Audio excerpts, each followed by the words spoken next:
Assalamualaikum warahmatullahi wabarakatuh. Saya Prasetyo dari kelas biologi 4A. Di sini saya akan menjelaskan tentang ekosistem terumbu karang. Ekosistem terumbu karang merupakan rumah bagi lebih dari 93.000 spesies. Bahkan terdapat teori yang menyebutkan jumlahnya mencapai 1 juta spesies. Ekosistem ini kaya akan plasma nutfah, mungkin tampak kokoh dan kuat, namun sebenarnya sensitif dan rapuh terhadap perubahan lingkungan. Lingkungan terumbu karang sangat peka terhadap perubahan kecil, seperti kejernihan air, arus, salinitas, serta suhu air. Tingkat kejernihan air dipengaruhi oleh partikel yang bercampur, seperti endapan lumur yang mempengaruhi intensitas cahaya matahari yang menembus dasar perairan laut. Sinar matahari merupakan faktor penting bagi zooxanthellae yang menjadi komponen pembentuk terumbu karang. Arus air laut berpengaruh terhadap pertumbuhan hewan-hewan karang karena membawa oksigen serta makanan yang dibutuhkan. Sedangkan suhu laut yang ideal untuk terumbu karang berkisar antara 26 hingga 28 derajat Celcius. Kenaikan atau penurunan suhu sedikit saja, namun dalam jangka waktu lama akan menyebabkan hewan karang mati. Pengertian terumbu karang. Terumbu karang adalah ekosistem bawah laut yang terdiri dari kumpulan binatang karang yang membentuk struktur kalsium karbonat atau batu kapur.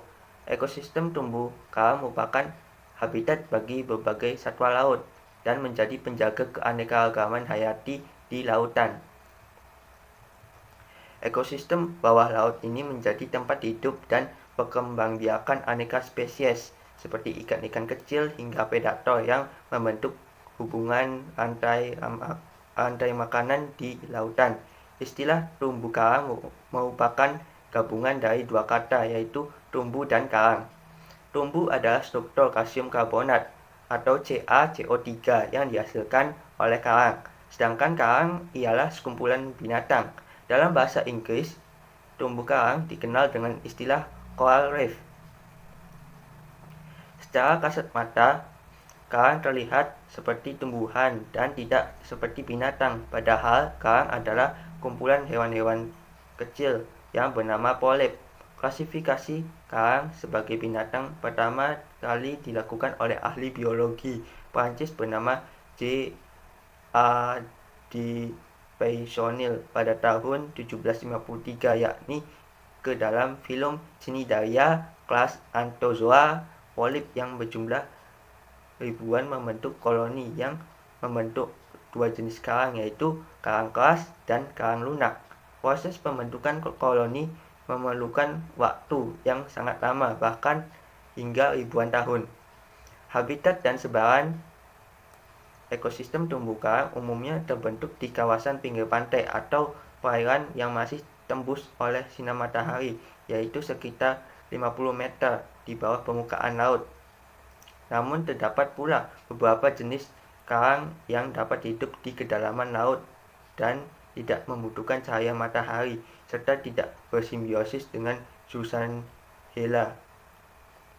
Sebagian besar terumbu karang berada di kawasan perairan tropis hingga subtropis, tepatnya di sekitar 30 derajat arah utara dan selatan Khatulistiwa.